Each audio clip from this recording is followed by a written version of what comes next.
Hey guys, it's Nicole. Welcome back to another video. So today's video is going to be my September wrap up. I managed to complete 7 books in September, but only 2 of them were physical books and the rest were audiobooks. But I feel like I'm finally finding my groove and figuring out how to fit reading and booktube into my scheduling, which just makes me really excited for the months to come till the end of the year. Hopefully I can catch up on all the reading I've missed out on. I realized that since coming back, I haven't really given you guys a proper update or said anything about what's happened. Oh, also, if you're not interested in hearing about any of my life stuff, I will have timestamps in the description box below, so you can just skip ahead to me talking about the books, and I will also have timestamps for all the books I'm going to talk about, so you can pick and choose which ones you are interested in hearing my thoughts on. So just really quickly, there's not too much to get into because it's really not that interesting, or there's not really much to say. Literally, I've just been very busy with work this year. I worked 2 jobs. I also went back to university, so life has just been absolutely crazy. And I was previously living at my mum's house, and where my mum lives, it's beautiful, but it's literally in the middle of nowhere, and it was very far from work and just everything, literally, that it took a long time for me to get to work every day and home. I was traveling at least an hour, so it was just getting a lot. So I've now moved. That's like a little life update. That's quite exciting. I'm living now in my own apartment. I'm so much closer to work. I have work tomorrow. It's gonna take me 10 minutes to get there, which is just it's just such a new concept that I just appreciate so much, which means I have a lot more time now to read, to do booktube. I also have internet connection at my mum's house. We hardly ever had internet connection, and I would always have to rely on my phone to hotspot. When I had to upload videos, I would be walking around the house holding up my phone because I would have to transfer the video from my computer to my phone and try and get it uploaded from my phone. My computer would never upload it because of the Wi-Fi. So just things are a lot easier now, and I'm hoping to just be able to be regular with this channel in terms of uploading and in terms of reading and just being active online. So I'm so sorry I disappeared. I really wasn't planning on it. I was really struggling at the beginning of the year, and I think you could tell just keeping up with making videos and stuff, because the other thing I also always had to consider at mum's was making sure to film when no one else was home, and just those little things that really do factor in very minimal filming time, especially when you work 2 jobs and then you go back to uni. It's just crazy. So now I'm just on my own schedule here. I'm not living with anyone else, so I'm so excited and I can't wait to get back into this. I also just want to say a huge thank you for all the support and love I've been given on my videos. I just uploaded my October TBR last night, and I'm still so shocked that people care I'm back. So many people have commented, oh, I missed you or whatever, and just it means the world. I'm so appreciative. I was a little bit scared to come back. Right before I started dropping off from doing booktube, I felt like I was at a really good place with my channel. I was really happy with the content I was putting out, and I was really excited to show it, and I just kind of felt like I backtracked quite a bit, and I was just kind of a bit scared. But now I'm just I'm just excited. So yeah, anyway, I just want to say that. I'm not going to get too much into other details because there's not really anything else. Lockdown here has been terrible. We first went into lockdown at the end of May where I live, and we were sort of in and out of lockdown from end of May to the end of July. We would go into lockdown for 2 weeks, be out of lockdown for 2 weeks, go back into lockdown, and then from the beginning of August we've been in a really strict lockdown. We're still in a lockdown. We've still got at least another month to go, but honestly, the way COVID's going here, I wouldn't be surprised if it's been longer. And because I am an essential worker, all my working hours have been extended pretty much, or a lot of my working hours have been extended, not all, which is also another reason why I dropped off from doing booktube. But anyway, let's just forget about all that and get into the nitty-gritty good stuff, which is the books. So the first bunch of books I am going to talk about are not the books that I finished at the beginning of September. These are the last bunch of books I kind of binge read at the end of September. but I have to talk about them because these were my favorite reads of the month and I am just obsessed and I can't hold my thoughts in any longer. I need to talk about these books, and that is the Good Girl's Guide to Murder trilogy. I am so shocked by how much I loved these. I thought I was going to enjoy them and have a fun time. I didn't expect these to become favorites. Like, these books are definitely going to be on my best of 2021 list. I don't know how I'm going to fit all three of them on there, but I'm going to try. This is incredible. I listened to the audiobook of all three of these. I did a 24-hour readathon in September and I picked up the first book then, so you'll hear my thoughts as I read the first book or listen to the first book in that vlog, which will be up by now. Actually, I think I'm going to upload it before this video, so hopefully that's happened. I will have it linked. So this story follows Pippa, who is a high school student, and she gets to choose what she wants to do this project on. I think it's like one of their final projects that they do for their schooling. I'm not 100% sure because it is from like England this is set, so it's like a different curriculum to what I'm used to, so I didn't really understand the logistics on it. But basically all you need to know is she has a school project that she has to do and she gets to select the subject. She is obsessed with crime and murder mysteries and all that sort of stuff, so she's decided to investigate the case that happened in her very own small town, which occurred 5 years before the beginning of the story where we meet Pip. This case involved a girl called Andy Bell who went missing and to this day has never been found, but it was believed she was murdered by her boyfriend at the time, Sal, because Sal, shortly after Andy's disappearance, committed suicide, and he also left a message saying that he was the reason for Andy's disappearance and death. But there's been no other evidence other than his note. Pip did know Sal. She didn't know him like too well, they weren't close or anything, but she knew him enough to know his character, and she believes that he wasn't the sort of boy to have done this because he was like 17 or something when it happened. So Pip wants to investigate that. Because she is a kid still, like she's 16 I think at the beginning of the book, she doesn't have any authority or right to go into like police case files or any sort of legal team. What she goes around and she does is she goes and interviews like all the people in her small town who were involved in the lives of Andy or Andy's boyfriend Sal, so like all their friends, Sal's brother, witnesses, just like all sorts of people. So she just goes around sort of interviewing them, questioning them, and she just builds up this case, and that's kind of it. I loved this. The audiobook was also so good because what she is doing is she's trying to make a podcast with the evidence that she's finding, and she's releasing it episode by episode, so you do get like little snippets of the podcast in the audiobook, and I just loved it. I loved all the characters. I think what really impressed me was every single book the stakes really like stepped up, and I felt like the stakes, the mystery, just everything really stepped up. I loved Pip. I really loved her character development. She starts off going into this case and investigating with such innocence, and she has a real distinct view of what she thinks is right and wrong and what is true, and the importance of truth and her belief in certain people, particularly people who are part of the criminal justice system.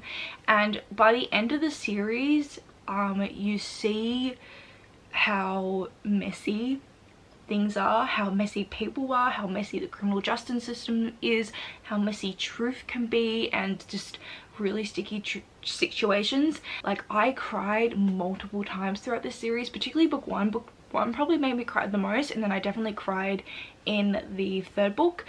I will say that Andy's case is solved in book one. There's separate cases for book two and book three. I really didn't know how book two and book three were going to top book one, but oh my god, it really did. And what was so fantastic about it as well is because Pip's just going around her small town interviewing everyone, you got that sense of setting so strongly. Like, you knew everyone in the small town, you knew what they were known for, and you knew like who was involved with who, or who had like fallouts with who. And I just thought it was just such a great way to set up the setting. It was fantastic.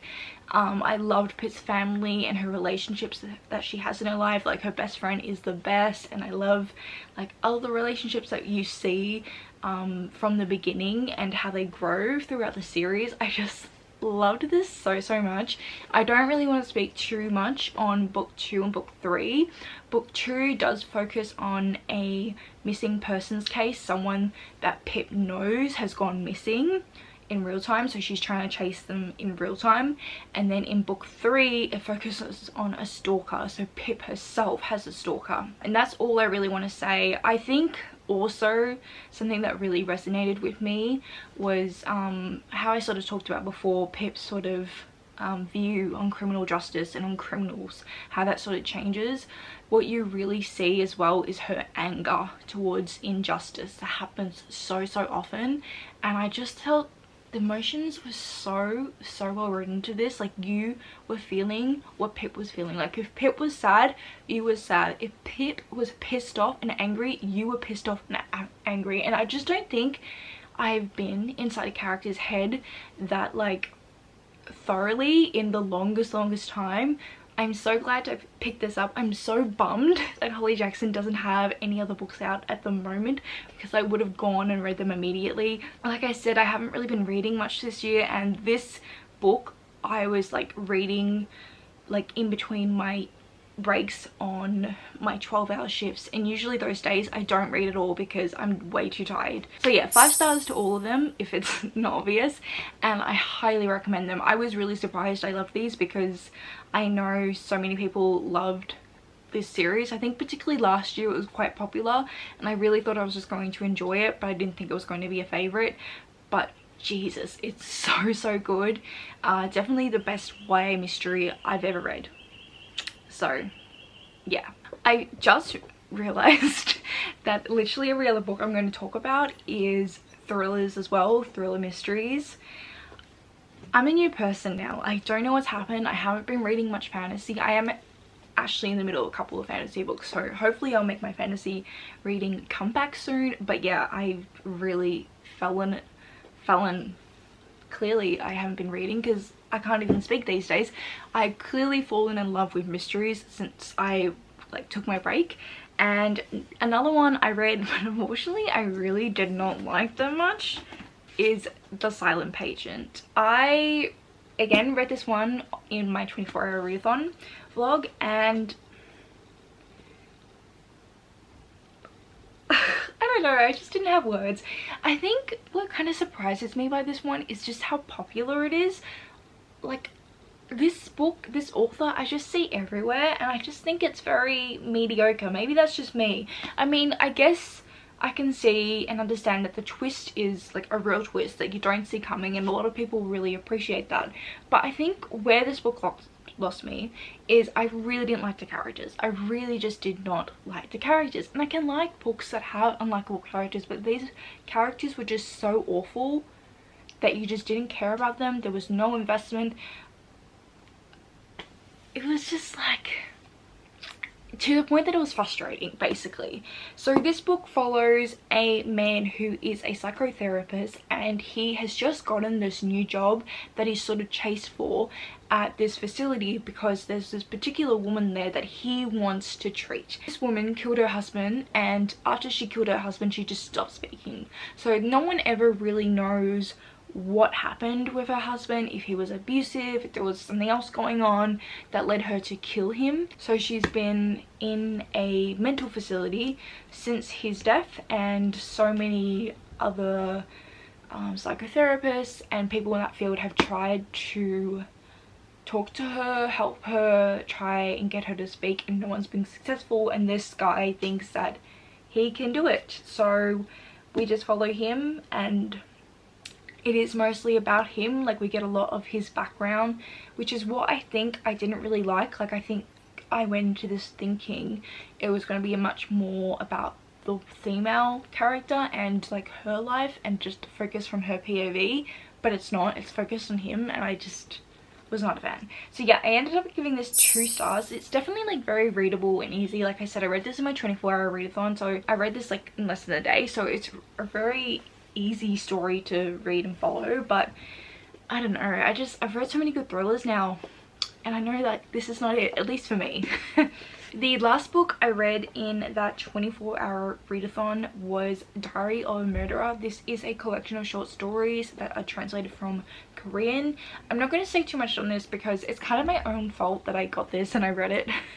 I didn't realize when I first bought this book that it was a short story collection. I thought it was just one story that was The Diary of a Murderer, and I knew that it was about this old man who has a daughter who used to be a serial killer before he had his daughter, and he hasn't killed for many years. He sort of stopped killing to raise his daughter and to focus on her, but once the daughter's grown up and has a boyfriend, he starts killing again. And that just concept was so intriguing to me, and that is also slightly off that concept. He's actually got Alzheimer's, so you actually don't know if he's killing again or not, but there are like murders happening in the neighborhood. But that's one of the stories, the first story, that's like 100 pages, and then there's other stories. The reason I don't want to talk about this too much is because I don't like short stories. And like I said, I originally got this thinking that it wasn't a short story collection, but after I bought it and realized it was, I was like, I'll just give it a go, like maybe I will like it. And I just realized after reading this that like, no, I don't like short stories. Part of my favorite thing about reading and what makes a lot of my favorite books is the investment in a story. Like that's why I love big books, that's why I love long series. If you look at a lot of my favorite books, that's kind of what they are, because I love investing myself into a story. Like that just brings me so much joy. And obviously with short stories, because they're short stories, there's not really a lot of investment or payoff or any of that, and it's just super disappointing for me. Like that's how I feel after every short story. Like they're exactly the short blunt ending that I expect, and it's just not for me. So I didn't rate this book because it's not fair, and I definitely do want to give this author a go. I think he had very interesting concepts and themes. There was another story in here about a missing child who disappeared, and how like parents devoted their lives to like finding him, and then what it was like for when they did find him 10 years later and he doesn't remember them. Like there was just so many interesting things that this author did and explored, and there was a lot of focus on like mental health and trauma and how certain situations can affect you and how they are traumatic, and the impacts of like family and friends on that.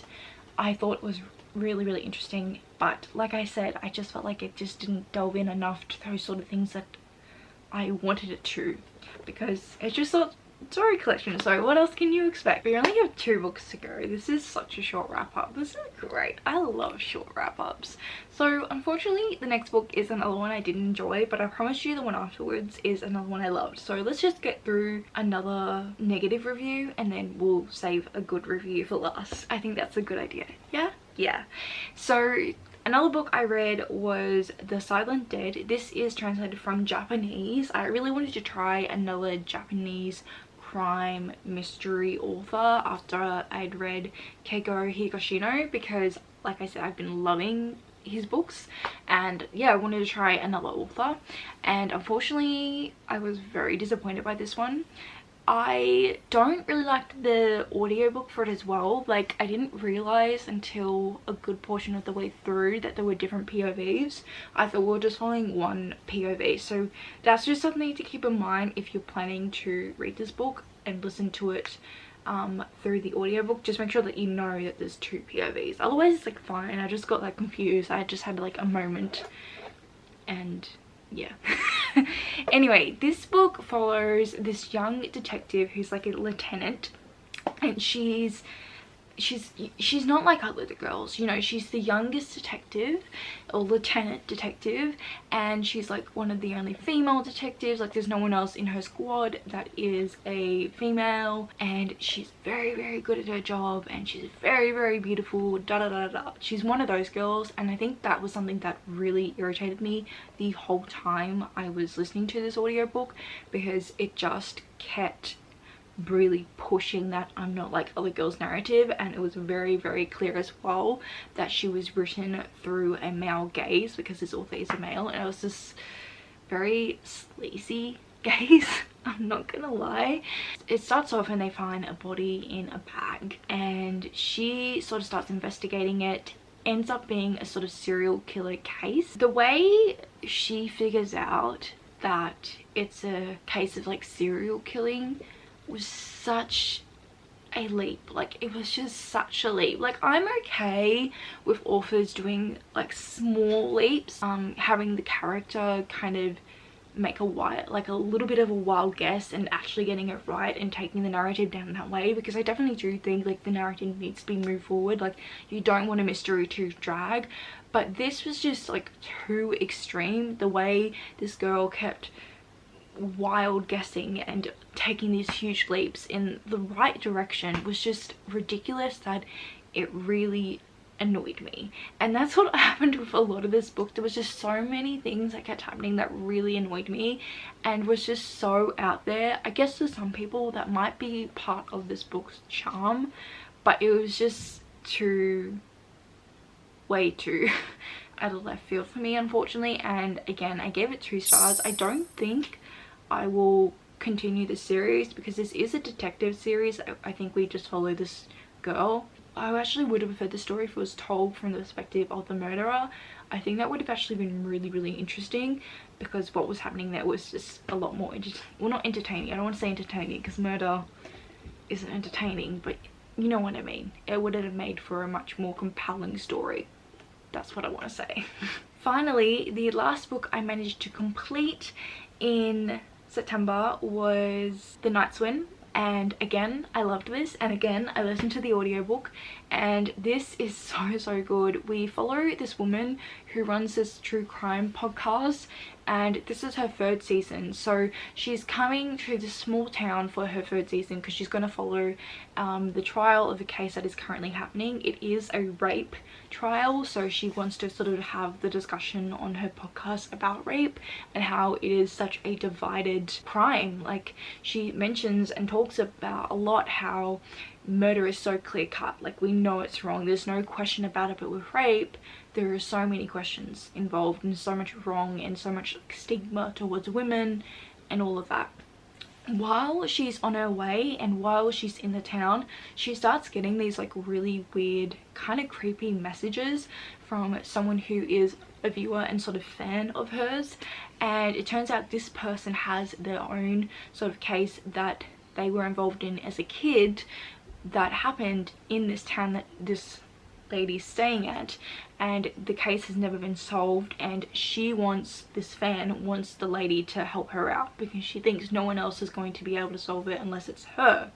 So you kind of have 2 cases going on, and it was just so good. Again, like I like the characters in this, but like I think you didn't get to know them as much. Like there was definitely a much more focus on the like cases and the mystery of it, and I really enjoyed it. I loved the podcast element. The audiobook is fantastic. It switches between just a normal narrative and then also a podcast. It was so good. It was so suspenseful because you also had like sort of someone chasing after our main character and her chasing after like 2 different mysteries. Yeah, anyway, I don't want to say too much. I never want to say too much about thrillers because I think there is so much enjoyment out of just discovering the story yourself. I ended up giving this one 4 stars. So that's it for all my completed reads, but I am also in the middle of Under the Midnight Sun at the moment, which is another Keigo Higashino book I am listening to the audiobook of. It is absolutely huge. It's like 18 hours long and I'm only like 4 hours or something in it, so I've got a long way to go, and I don't know how I feel so far. It's very dark, very bleak. We're following basically 2 kids who were both involved well, not them themselves, but their parents were involved in a case when they were young. So one of them, the boy, his dad was actually the murder, like he was murdered, the murdered person, murdered victim, the murder victim. And the mother of the girl, she was the suspect, but she died before anything could be proven that she was involved or anything.